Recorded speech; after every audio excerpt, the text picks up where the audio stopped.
ফাওয়াইলুল লিল মুসাল্লিন, আল্লাহ বলেন নামাজীদের জন্য ধ্বংস। তো যারা নামাজ পড়ে এদের জন্য ধ্বংস। কেমন কথা হইল? বলা দরকার ছিল যারা নামাজ পড়ে না এদের জন্য ধ্বংস, কিন্তু আল্লাহ বললেন কি যারা নামাজ পড়ে এদের জন্য ধ্বংস। কারণটা কি? নামাজীদের জন্য ধ্বংস। কোন কোন নামাজি? নামাজি মূলত 5 প্রকার। কয় প্রকার? সারা জীবন মনে রাখবেন কোন কোন প্রকার হওয়া যাবে না, কোন কোন প্রকার হইতে হবে, এটাও যেন মনে থাকে। 5 প্রকারের প্রথম প্রকার হচ্ছে মুআকাব, মানে হচ্ছে শাস্তিপ্রাপ্ত। ওই সমস্ত নামাজি যারা সপ্তাহে একদিন মসজিদে আসে আর সারা সপ্তাহ খবর থাকে না, এমন নামাজিদের জন্য ধ্বংস। মাঝে মাঝে সুযোগ কইরা মসজিদে আসে আর বাকি সময় মসজিদে আসার নাম নাই, এমন নামাজিদের জন্য ধ্বংস। এই জন্য নামাজ পড়তে হলে নিয়মিত নামাজ আদায় করতে হবে। 1 নাম্বার পাইলাম মুআকাব। 1 নাম্বার কি? মুআকাব বলা হয় এমন সমস্ত লোক যারা সুযোগ পাইলে মসজিদে আসে আর সুযোগ না পাইলে নামাজ কাজা করে, নামাজ পড়ে না, এমন সব লোকদেরকে বলা হয় মুআকাব।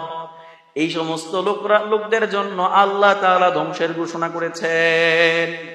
ফাওয়াইলুল লিল মুসাল্লিন, ওয়াইলুন শব্দের মানে হচ্ছে আল্লাহ তাআলা ওয়াইল শব্দ বলেছেন। ওয়াইল মানে এক অর্থ হচ্ছে ধ্বংস, আবার আরেক অর্থ হচ্ছে ওয়াইল একটা জাহান্নামের স্থানের নাম। ওয়াইল কি? একটা জাহান্নামের স্থানের নাম, যেই স্থানটা এত কঠিন আযাব হয়, যেই আযাব থেকে অন্যান্য জাহান্নামীরা পর্যন্ত নিষ্কৃতি কামনা করে, এত কঠিন শাস্তি হয় ওয়াইল নামক স্থানটাতে। 2 নাম্বার নামাজি হচ্ছে মুহাসাব, যারা 5 ওয়াক্ত নামাজে আসে। ঠিক মুহাসাব বলা হয় যারা 5 ওয়াক্ত নামাজের মধ্যেই আসে, কিন্তু নামাজের মধ্যে মন কোন দিকে যায় কোনো খবর থাকে না। এমন নামাজ আছে না নাই? নামাজের মধ্যে সকল হিসাব নিকাশ করা শুরু করে দেয়। ব্যবসা বাণিজ্য আছে, ব্যবসা বাণিজ্য শেষ কইরা আসর থেকে মাগরিব পর্যন্ত যে ব্যবসা বাণিজ্য করছে, মাগরিবের নামাজে এসে সব হিসাব করে। আছে না নাই? এমন নামাজীদের জন্য ধ্বংস। অর্থাৎ যারা নামাজের মধ্যে মনোযোগী না, যাদের নামাজটা এমন যে নামাজের মধ্যে তার মনোযোগ নাই এবং মনোযোগ ধরে রাখারও চেষ্টা করে না। অনেকে এমন আছে যে মনোযোগ চলে যাবে স্বাভাবিক, ঠিক না, কিন্তু মনোযোগ ধরে রাখতে হবে।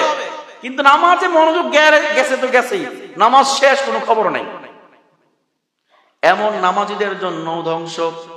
3 নাম্বার হচ্ছে মুকাফফার আনহু।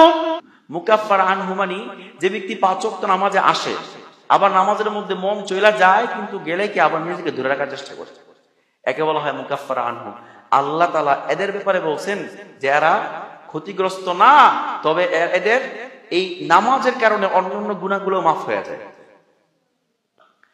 যাদের নামাজ 5 ওয়াক্ত নামাজ পড়বে, নামাজের মধ্যে যদি কখনো মনোযোগ চলে যায় তাহলে মনোযোগকে ধরে রাখার চেষ্টা করে, শয়তানের সাথে লড়াই করে, এমন সব লোকদের ব্যাপারে আল্লাহর নবী বলেছেন, আল্লাহ তাআলা নিজেও বলেছেন, এমন সব লোকেরা হচ্ছে মুকাফফার আনহু, অর্থাৎ এদের পাপগুলা সব এদের নামাজের কারণে সগীরা গুনাহ সব মাফ করে দেওয়া হয়।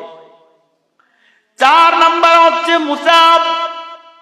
মুসাব মানে হচ্ছে যার নামাজের মধ্যে 5 ওয়াক্ত নামাজ ঠিক মতো পড়ে, সময় মতো নামাজ পড়ে, নামাজের প্রতি আগ্রহী, খুব আগ্রহী, সময় হওয়ার সাথে সাথে মসজিদে চলে আসে এবং 5 ওয়াক্ত জামাতের সাথে আদায় করে, এবং নামাজের মধ্যে যে মনোযোগ যাওয়ার কোনো সিস্টেম নাই, প্রত্যেকটা রুকন সে নামাজের মধ্যে মন রাখে, এমন ব্যক্তি হচ্ছে মুসাব। মুসাব মানে হচ্ছে প্রত্যেকটা রুকনের বিনিময়ে আল্লাহ তাআলা এক একটা করে সওয়াব দান করে। 5 নাম্বার নামাজি মুকাররব। মুকাররব মানে হচ্ছে এমন ব্যক্তি যে ব্যক্তি 5 ওয়াক্ত নামাজ ঠিকমতো আদায় করে, সময় হওয়ার সাথে সাথে এসে পড়ে, এমনকি এক নামাজের পর আরেক নামাজের জন্য অপেক্ষায় থাকে, কোন সময় নামাজে যাবে।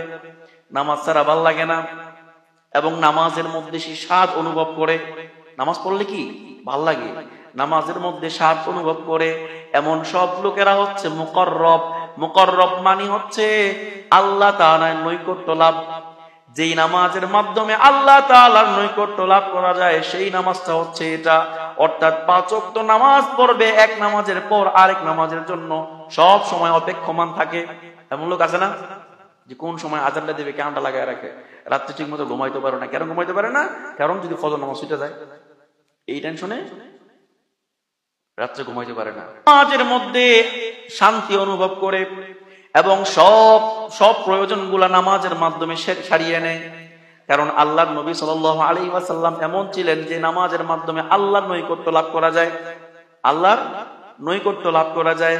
আল্লাহর নবী বলেছেন, ইন্না আকরাবা মা ইয়াকুনুল আবদু মির রাব্বিহি ওয়া হুয়া সাজিদুন। কোন ব্যক্তি যখন সিজদায় লুটিয়ে পড়ে তখন ওই ব্যক্তি আল্লাহ তাআলার নিকটে চলে যায়। আল্লাহ তাআলার নিকটে চলে যায় কিভাবে? কোন নামাজি? যে নামাজি সব সময় নামাজের প্রতি মনোনিবেশ করে, প্রত্যেকটা ওয়াক্তর আজানের আগেই তার মাথার ভিতরে ঢুকে থাকে কখন জানি নামাজের আজান হয়ে যায়, আমার যাইতে হবে, এবং 5 ওয়াক্ত নামাজ পড়বে, নামাজের মধ্যে মনোযোগ ধরে রাখবে এবং একমাত্র মনে করবে যে আল্লাহ আমার সামনে আছে, আল্লাহকে সামনে রেখে আমি নামাজ আদায় করতেছি। এমন ব্যক্তি যখন সিজদায় যায় আর সে ব্যক্তি আল্লাহর নিকটে চলে যায়।